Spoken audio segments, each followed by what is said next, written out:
नमस्कार।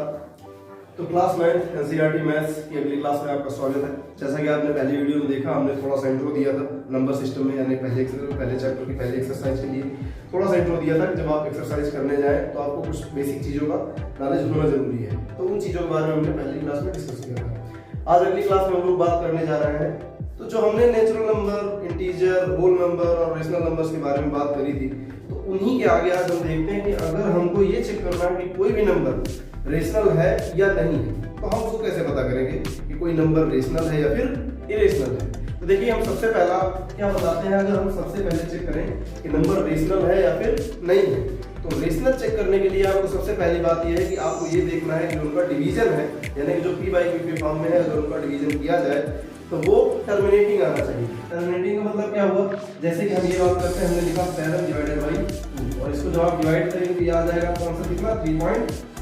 देखिए, आपका जो डिवीजन है वो टर्मिनेट कर देगा। कहने का मतलब कि डेसिमल के बाद 1 डिजिट, 2 डिजिट, 3 डिजिट, कुछ फाइनाइट डिजिट तक जाकर के अगर वो टर्मिनेट हो रहा तो हम बोलेंगे कि वो जो नंबर है वो कैसा है, रेशनल नंबर, यानी कि जो 7/2 है वो कैसा नंबर है, रेशनल नंबर है। उसके बाद आपकी दूसरी कंडीशन आती है, जैसे कि यहाँ पे हम दूसरी कंडीशन लिखते हैं, जैसे कोई नंबर ऐसा है कि जो डिवीजन जिसका टर्मिनेट तो नहीं कर रहा लेकिन उसमें वही डिजिट रिपीट कर रहे हैं। जैसे हम लोग बात करते हैं 1/3, तो 1/3 को अगर हम देखें तो जब इसका डिवीजन करेंगे तो क्या आ जाएगा, 0.333 ऐसे ऐसे कई सारे 3 आ जाएंगे। जब कई सारे 3 आ जाएंगे इसका मतलब ये सारे के सारे क्या कर रहे हैं, रिपीट कर रहे हैं। तो हम इसको रिपीटेशन को कैसे लिखते हैं, 0 जो भी डिजिट हमारी रिपीट कर रही है क्या करते हैं, उसके ऊपर बार रखते हैं। इसका मतलब रिपीटेशन किसका हो रहा है, ठीक है, थोड़ा छोटा दिख रहा होगा, देखिए हम बड़ा कर देते हैं, ये 3 और ऐसे ऐसे आपका चलता चला जाएगा। तो ये जो आपको हमने कहा क्या किया, 0.3 बार, इसका मतलब जिस भी नंबर का रिपीटेशन हो रहा है उस पर हम बार लगा देते हैं। तो अगर आपको कोई ऐसा डिवीजन दिखता है जिसमें कि डिजिट रिपीट हो रही है तो उस भी नंबर को हम लोग क्या बोलते हैं, वो दोनों रेशनल नंबर है। जैसे कि अब यहाँ हम इनकी बात करेंगे, ये दोनों भी दोनों क्या है, रेशनल नंबर है। कैसे हैं, रेशनल नंबर है। अब तीसरी कंडीशन आती है कि जब हम डिवीजन करें, ये देखिए हमने डिवीजन किया और उसके बाद ना तो उसका टर्मिनेशन हो रहा है और ना ही उसमें कोई भी डिजिट रिपीट हो रही है, तब हम ऐसे नंबर्स को क्या बोलते हैं, वो कैसे नंबर्स होते हैं, इरेशनल नंबर। चलिए इसका भी एग्जांपल देख लेते हैं। जैसे कि आपको पता है पाई एक कांस्टेंट जिसकी वैल्यू क्या होती है 22/7, तो हम यहाँ लिखते हैं जो हमारा पाई है यानी कि 22/7। जब हम इसका डिवीजन करने चलते हैं तो हमको आंसर क्या मिलता है, 3.14। जैसे देखिए हमने इसको 4 टाइम किया, फिर उसके बाद 2, 5 और 3 ऐसे ऐसे ऐसे रिपीट करती है, मतलब सॉरी रिपीट नहीं करती है, ये सारे के सारे जो डिजिट हैं ये चेंज आएंगे। अब देखिए यहाँ पे आपका डिवीजन जो है टर्मिनेट भी नहीं हुआ है, चलता चला जा रहा है, और दूसरी बात यहाँ पे कोई भी डिजिट आपकी रिपीट नहीं हो रही है। तो ऐसे नंबर को हम लोग क्या बोलते हैं, इरेशनल नंबर। या फिर प्रूव करने को भी आता है कि जो आपका पाई है वो एक इरेशनल नंबर है। तो उसकी बात हम आगे करेंगे। आइए हम लोग देख लेते हैं इसका पहला एग्जांपल। तो एग्जांपल देख लेंगे, उसके बाद हम फिर एक्सरसाइज करेंगे।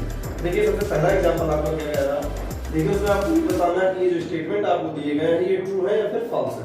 ट्रू फॉल्स बताना है, उसके बाद इनका रीजन भी देना है कि ये क्यों है। तो देखिए सबसे पहला क्या कह रहा है, every whole number is a natural number. इसके कहने का मतलब है कि जो भी होल नंबर है वो सारे के सारे नेचुरल नंबर है। तो देखिए आपको पता है कि जो नेचुरल नंबर है वो कहाँ से स्टार्ट होते हैं, 1 से लेकर के इनफिनिटी तक जाते हैं, लेकिन जो होल नंबर है उसमें 0 भी आता है जो कि नेचुरल नंबर में नहीं होता है। तो यहाँ पे जो पहला स्टेटमेंट है कि every whole number is a natural number, ये आपका क्या हो जाएगा, फॉल्स हो जाएगा। कारण क्या है, क्योंकि होल नंबर में जो 0 आता है वो नेचुरल नंबर में नहीं आता। तो देखिए दूसरे स्टेटमेंट में हम चलते हैं, every integer is a rational number. कहने का मतलब कि कोई भी इंटीजर दिया है उसको हम लोग ये बोलेंगे कि वो रेशनल है या फिर नहीं है। तो ये बात आपकी बिल्कुल सही है। देखिए कोई भी नंबर अगर आप ले लेते हैं, जैसे हमने कहा 7, इसको आप 1 से डिवाइड कर सकते हैं। देखिए आपका क्या बन गया, p/q के फॉर्म में आ गया। तो इसका मतलब ये स्टेटमेंट आपका क्या है, ट्रू है। उसके बाद हम लोग थर्ड वाले की बात करते हैं, every rational number is an integer. कहने का मतलब कोई भी अगर हम रेशनल नंबर पुट करते हैं तो वो पूरा का पूरा क्या बन जाएगा, इंटीजर। देखिए ये आपकी कंडीशन गलत हो जाती है। जैसे हम लोग कोई एग्जांपल लेते हैं, जैसे कोई एग्जांपल क्या ले लेते हैं, हमने ले लिया 6/5। अब देखिए 6/5, एक ये 6 और 5 जो है दोनों के दोनों को प्राइम इंटीजर है, और इनका जब डिवीजन आप करोगे तो टर्मिनेटिंग आएगी, मतलब ये रेशनल नंबर है। लेकिन हमको बताना क्या है, इंटीजर है। तो हमको तो ये पता है कि इंटीजर में डिवाइड के फॉर्म में कोई नंबर आता ही नहीं है। इसका मतलब ये देखिए आपका एक रेशनल नंबर तो है लेकिन इंटीजर नहीं है। इसका मतलब आपका ये वाला स्टेटमेंट भी क्या हो जाएगा, फॉल्स हो जाएगा। तो देखिए आज के एग्जांपल से हम आज की वीडियो समाप्त कर रहे हैं। एक्सरसाइज हम अगली वीडियो में लेकर के आएंगे। तब तक अपना प्यार बनाए रखिए और वीडियो को ज़्यादा से ज़्यादा लाइक शेयर करिए और चैनल को सब्सक्राइब करिए। धन्यवाद।